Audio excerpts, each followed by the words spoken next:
Olha só, gurizada, não sei se vocês estão conseguindo enxergar o gráfico aqui, ó, os eixos, nem eu tô conseguindo enxergar quase.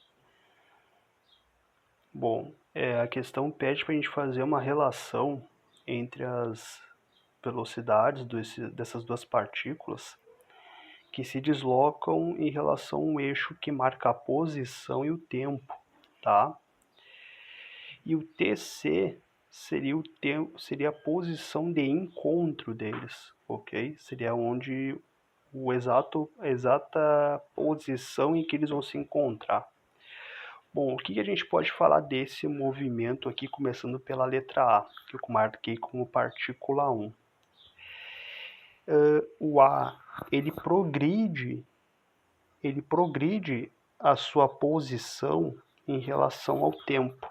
Se ele está progredindo a sua posição em relação ao tempo, a sua velocidade ela é positiva.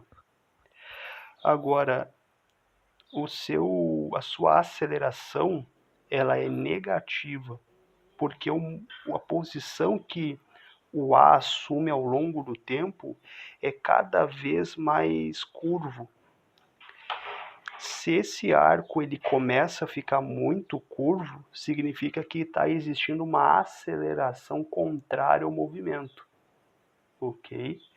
Se esse arco fosse uma curva inclinada, no sentido de um U para cima, a gente diria que a partícula A, que a partícula 1 estaria sofrendo uma aceleração positiva, tá bom? É nesse sentido.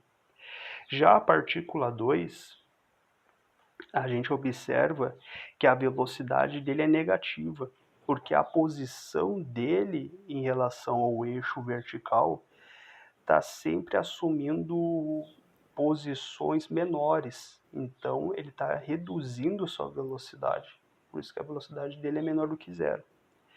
E para ele estar reduzindo essa velocidade, a sua aceleração necessariamente tem que ser menor do que zero. Então é essa que é a relação, ó, que a gente tem para a partícula 1 e para a partícula 2. Lembrando só o seguinte, ó, se a gente tivesse, por exemplo, uma coisa assim, ó, tá? Se a gente tivesse uma linha nesse sentido, a gente diria, em relação ao gráfico de posição e tempo, a gente diria que o movimento ele é acelerado, tá?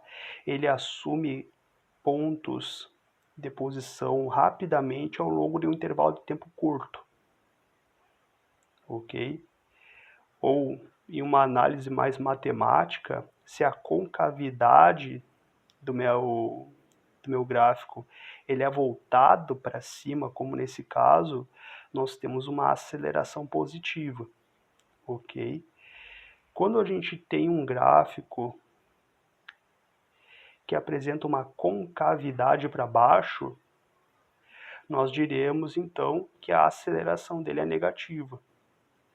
No caso ali das partículas 1 e 2, a gente consegue observar que tanto a partícula A quanto a partícula B, eles possuem uma concavidade voltada para baixo. Logo, suas acelerações devem ser negativas, tá bom? Agora, em relação às velocidades, o A ele continua subindo de posição ao longo do tempo, por mais que a aceleração dele seja negativa. E o B ele começa a diminuir a sua posição ao longo do tempo. Portanto, uma velocidade negativa desde o início do movimento. Desde o início do movimento ele vem reduzindo, ok?